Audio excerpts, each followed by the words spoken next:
previous Weber Cup tournaments. Stood up on 3 occasions in the past and hit 220, 250s and 230 games to win the Weber Cup. Real captain's innings. There's no reason on earth why he's not going to hit those sort of scores again today. So can Lee Anderson find his first strike? That's a much better pocket hit, so he's redialed. Yeah, sorted the radar out. I couldn't see any adjustments he actually made from that first frame to the second frame, but the reaction in the back end is what counts, as well as the pin count, and he's got all 10 there. And it was a nice looking strike as well, dead in the pocket, textbook stuff.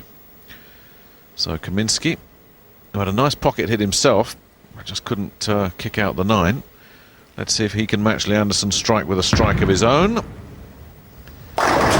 This time it's the 10, but the messenger's got it, and he deserved a strike out of that. God bless that messenger.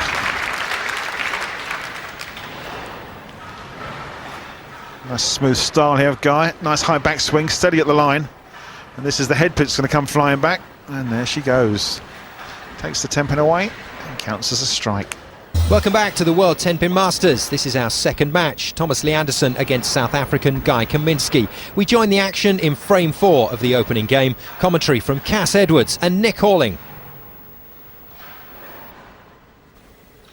But still we're waiting for one of these fellas to get online.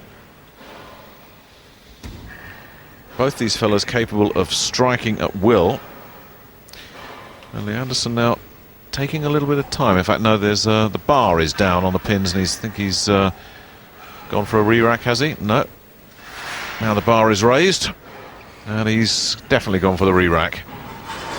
This is the trouble when you get in the bar. Those pins look off spot. Yeah, he's taken a re-rack. He's allowed to do that. He was just not quite happy with the setup of the pins. The referee's been advised. He's allowed to re-rack the pins, and hopefully now ready to go. Well, there's 2 ways of looking at something like that. Showing experience and taking his time. Another way of looking at it is disrupting your natural rhythm. And he's had to look down again because he's all over the place. Yeah, there's a bit of foot trouble there with his sliding foot. I'm not quite sure what it is. But he's looked down. He's not happy with this. The ball's sailed off to the right again. Yeah, he's just stuck there. He hasn't slid through. See how short of the foul line he is there. Good 6 inches. And he wasn't very happy about that at all. Just testing that sliding foot. The footwork's wrong. He's getting re-racks going, and this is trouble. Yeah, he's not happy there. Something very much wrong with that sliding foot. Doesn't seem that hasn't affected anybody else, and it hasn't affected Guy Kaminsky at all. So he's going to be worried about that.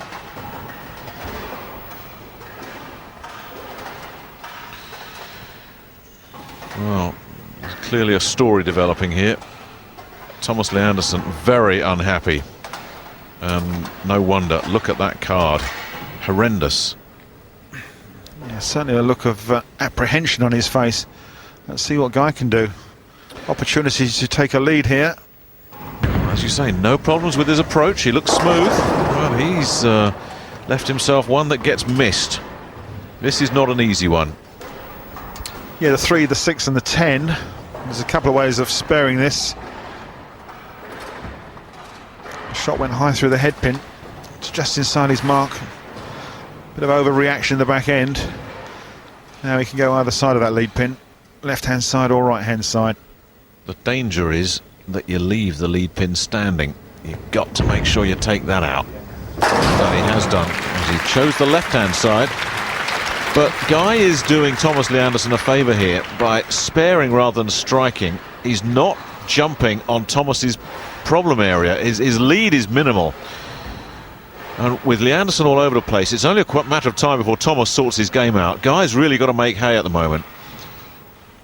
Yeah, Nick, you're totally right. Yes, Guy hopefully could have taken advantage of those 2 open frames by Thomas and thrown a double strikes there and opened up quite a nice little lead, but he hasn't.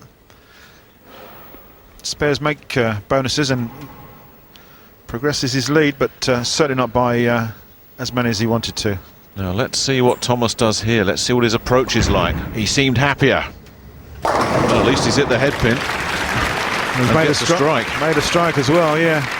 Yeah, well spotted, Nick. Yes, he was certainly a lot happier there. A lot smoother slide up to the line.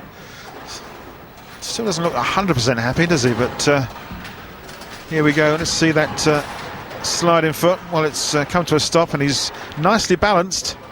Certainly got a good reaction in the back end, right in the 1-3 pocket.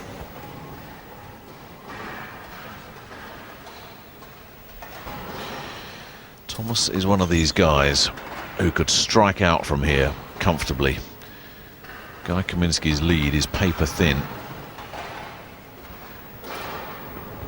Yeah, Guy doesn't need to get too excited at being in the lead. Now he's missed the head pin, and that's an absolute shocker. And what is going on with these two fellas? The head pin missed 3 times already through 10 frames. I think it's the 1, 2, 4, 6, 8, 10 or some sort of combination like that. See the ball it's gone gaga off to the right. Is this lane conditioning problems? No, this is bad throwing. He threw the ball out there and just got hooked up in the lane. He's gone just much too wide with that shot. Needs to tighten that shoulder back in. This is a tricky spare. He's dug it out nicely. Made look easy by the guy from South Africa, but it was a low count on the first ball, you see. It was just 5, so he's lost pins there, even though he's made the spare. But a good confident spare. It looked harder than it was, and he's very happy with that. He's staying clean.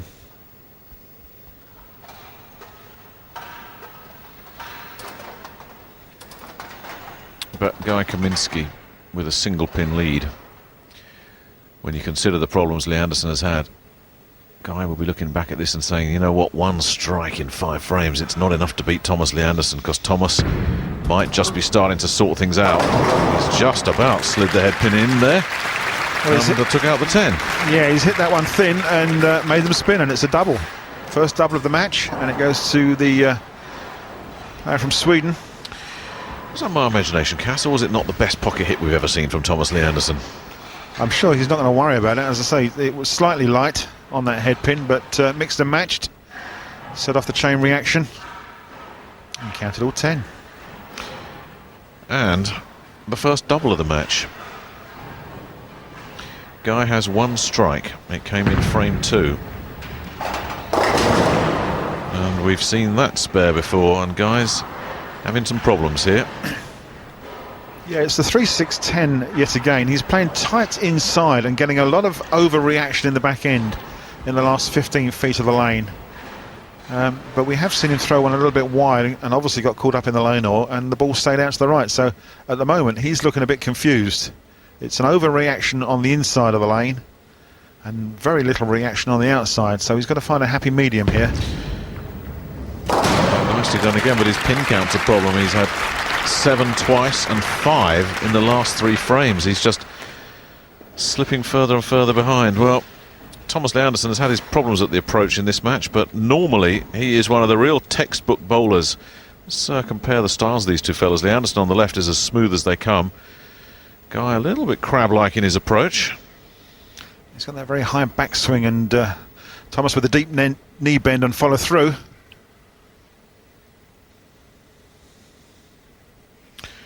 But there are no rights and wrongs in terms of the approach in bowling. It's just what works for you, and if it works, it's good.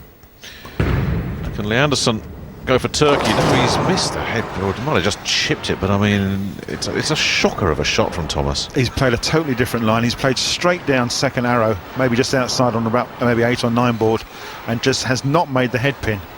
He's left himself the what was it, 2-4, 6-10. So horrendous split, and it's only a 6 count as well after a double. So he's lost pins there on the low count, and it could possibly be another open frame.